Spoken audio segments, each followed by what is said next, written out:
Oui, bande ko balandi to comme wa binenge te mesna ko kutina ko sulama sulaba imboka ko sulama sulaba congolais. Lelo na lali na ko lamuka motema passé ko sala ngai na tambo na commune na ngai ya Matete. Na tali ne commune Matete zalaka. Na tanga Mobutu. Na tali na époque ya Kabila le père. Na tali sikoyo na époque ya Kabila Jikaka. Na tali na époque ya mwana mboka Félix Antoine Tshilombo Tshisekedi. Mais c'est beaucoup mais c'est à Tolongangé. Yo oye la commune na po bomba yango po sala na ngoni. Mais c'est beaucoup mais c'est à Tolongangé. Olingo bomba commune Matete. Bozui lancement na bino ya makambo na kini bo petwa. Bale bo sala nini? Na commune Matete.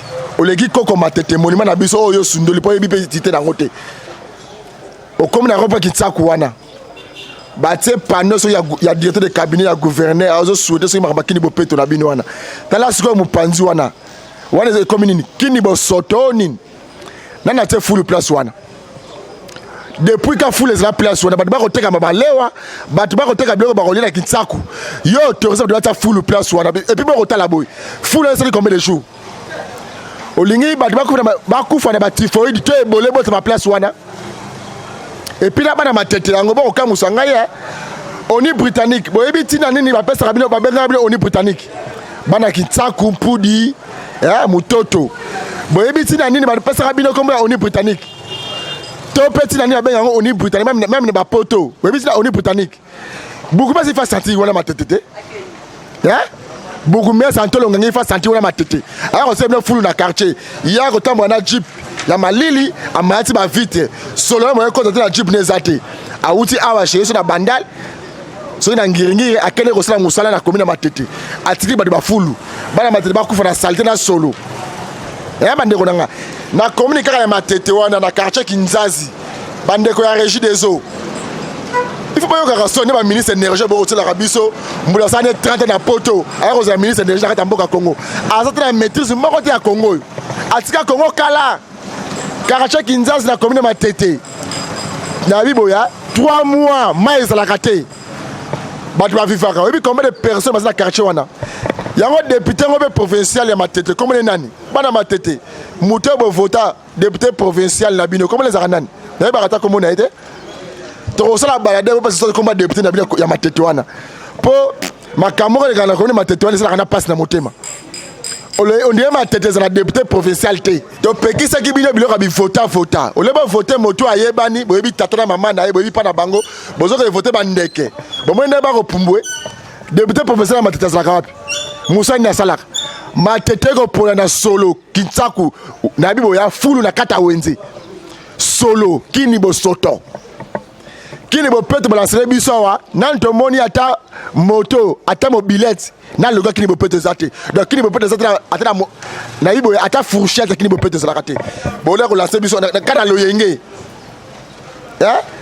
yo se au final ba soit disant ba présent ba moto ba tu ba na ibi bango très bien bien ba fana ba poto mingi biso fana na kishaso ba tutu au final bango wana ozo benga ba moto ba président moto aza même asira même 100 personnes ba moto zaté ba toto mona ba image wana ndeko chatini ngobila bako kosa yo ndeko prédécesseur na ndeki mbuta azwa ba $100 bata ba moto na ville de Kinshasa pour l'immatriculation pour la plaque d'immatriculation asala yango te kimbuta azwa mbonga batu pour la recensement bata ba moto kimbuta azwa mbonga ba gilet tango yo koloba o bozana boko ayi mo côté bako yo mono ozo c'est aïr automatiquement la ville de Kinshasa presque bata ba moto basi na charge na yo ya président tika okita président makamba mikende ko mema ki ekule la sekini bo peto o ezata na projeté budget zate ata vélo ya kini bo peto zate o mema konti na erreur akene ko lancer le moko boye ya boye kaka bana bandal bana funa boss la ko sepela mwana mboka soso ya mboka Francis Kalombo le 9 il faut sentir que Kinshasa ya simanaye aéroport ko yinda mabe na retour ya mwana mboka Francis Kalombo bolanda bongo descente topé ndenge élection salamaki ya mwana mboka Christelle Vwanga na kati ya Assemblée nationale.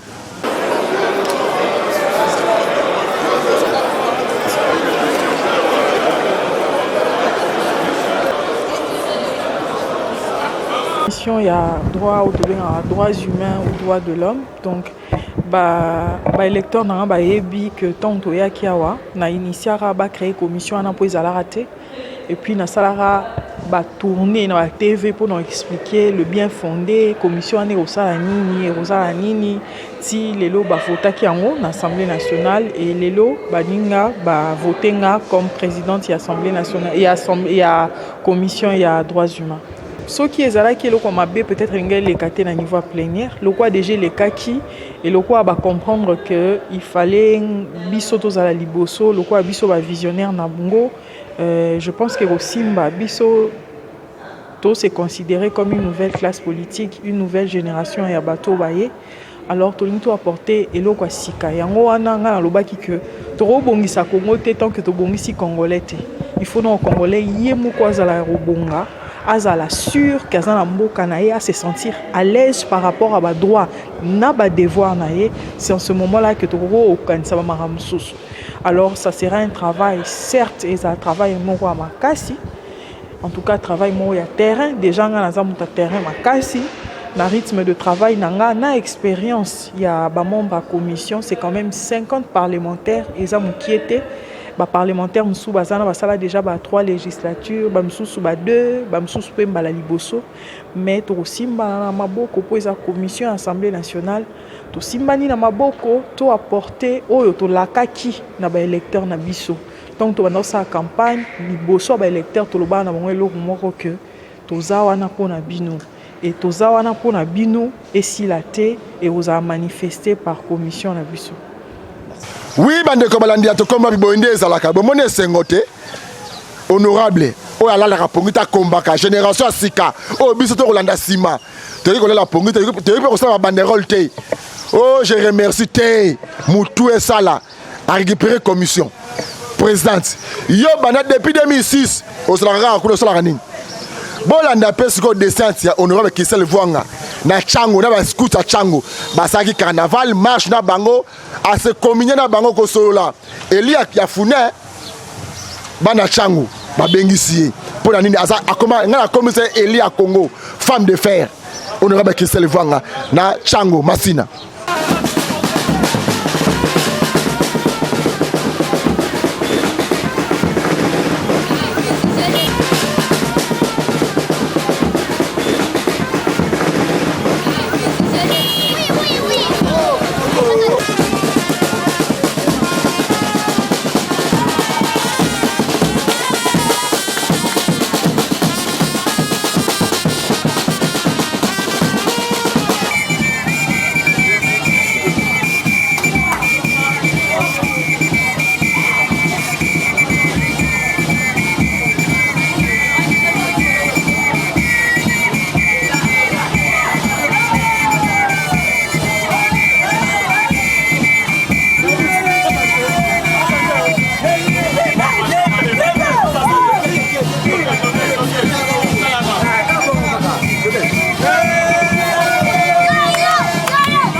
frères et sœurs scouts, bonjour. Bonjour. Les scouts de Kin Est s'engagent pour un Congo meilleur. Le thème de cette année Scout 2019-2020. Chers scouts, un appel vibrant nous a été lancé en ce jour où nous aimerions écrire une nouvelle histoire dans les annales du district Scout Kin Est. Nous, chers ressorts, excusez, en effet, l'engagement pour les meilleurs Congo nécessite par ailleurs un nouveau scout prêt à changer, à aimer, à rôder. C'est pourquoi nous reformulons en ce qui nous concerne les thèmes comme suite. Les scouts de Kin Est s'engagent pour un Congo meilleur. Pour toutes ces raisons, au cours de cette année, nous allons envisager les activités d'intégration communautaire telles que assainissement de nos différentes communes, des visites dans des orphelinats et des appuis des différents chefs et anciens scouts qui sont dans des conditions un peu critiques. Messieurs et madame, chers frères scouts, je vous souhaite à tous toute une fructueuse année et je ne vais pas déclarer ouvert cette année car l'année scout a été déjà déclarée depuis le 20 octobre par le commissaire général. Alors, pour nous les scouts de Kin Est, c'est aujourd'hui d'une manière officielle que nous débutons cette année. J'ai dit et je vous remercie. C'est Christelle Voira qui est présente, elle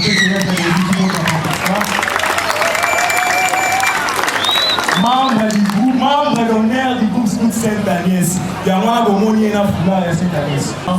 Au nom de toute l'équipe provinciale, nous vous remercions déjà pour votre accueil chaleureux. Notre thème de l'année, de cette année, c'est le Scout du Congo, ça marche pour un Congo meilleur. Mais comment nous devons rendre notre pays meilleur, notre Congo? Ça commence d'abord par là où nous sommes.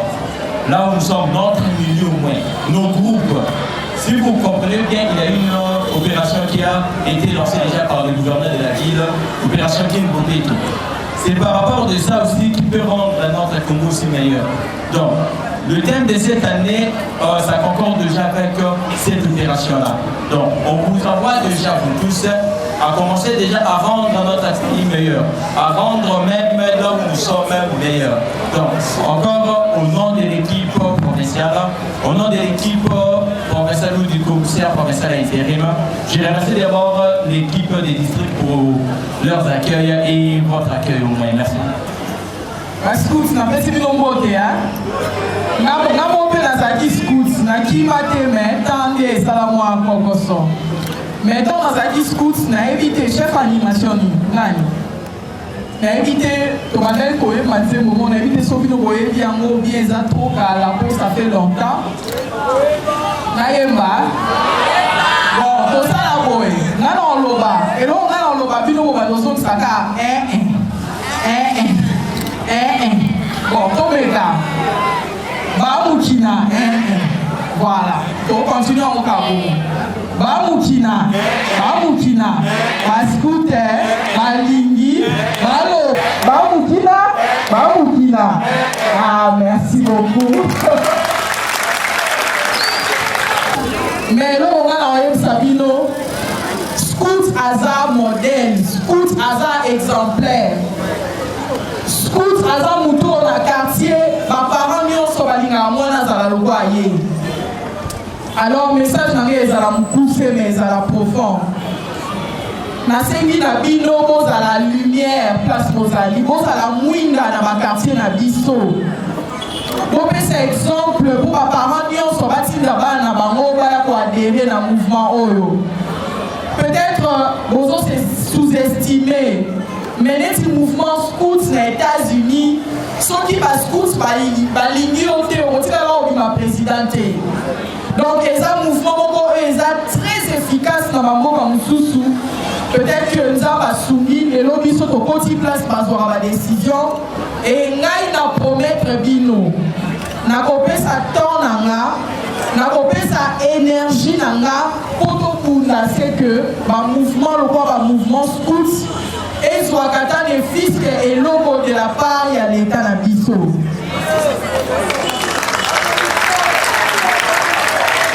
Ma place aux zoami dans ma quartier, vous mettez la balinga mususu, vous mettez ma balinga mususu dans le mouvement pour soit qui te comme révélé, to comme ma force. Et puis, scout à côté aux alakoulou jamais de la vie. Pour une difficulté, il y a encadrement à jeunesse, mais Bino, au niveau encadré par les Kinabino, alors on a remercié Bino Mini, car on est dans le lobby, on très disponible sur les activités. On est avant, on s'est arrangé, ceux qui sont disponibles dans le site d'Abatou. Et puis, nous avons en tant que député dans le Kokate, mais et ça va député au Moussous, on a invité son accueillir, ça va soutenir et dans une mission, on a non, mais la vidéo va député Moussous, il y a des jeunes au bassin de l'Assemblée nationale, on peut dire du changement. Donc, merci beaucoup pour l'invitation. Nous allons tous, nous allons chanter en son honneur. Merci. Il y a encore une autre chanson. On a invité notre vraiment. Les mamans. Il n'y en a pas, il n'y en a pas, il n'y en a pas, il y en a guerre. Il n'y en a pas, il n'y en a pas.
ndeko balandi atuko boyende ezalaka bomona senga population on a ba action ya dame de fer on aura ba Kessel Vwanga changu bolandi assemblée nationale bolandi pe changu ndenge eyindaki mwana mboka Francis Kalombo solution bana ya funa bo se préparer to refanda wapi vrai so mboka zongi honorable Jekoko Gérard Mulumba to ko senga présence dans l'aéroport ko yambali passa na yo o la kisa ke boya imalam na mboka bakoko na ye na temple ya démocratie pays o démocratie zo ko exister neto ezalaka kalate o bakoso boloko likwa Facebook mona boloko lokuta juste lokuta bandeko haute school miso bakino eza affiché pa na binom to likite ba suite age affiché na ko kende boyete nani abomiye nani pe atindaki bemba lelo za na boloko po na banani po ya tindaka batuti o pe atindaki il faut mériter ya na sengi ba prisonnier ba ministre so ba kangi prisonnier ministre il faut que cela bilanga na buluo aussi place des na prison makala wa tena ndolo pété il faut que ndangenga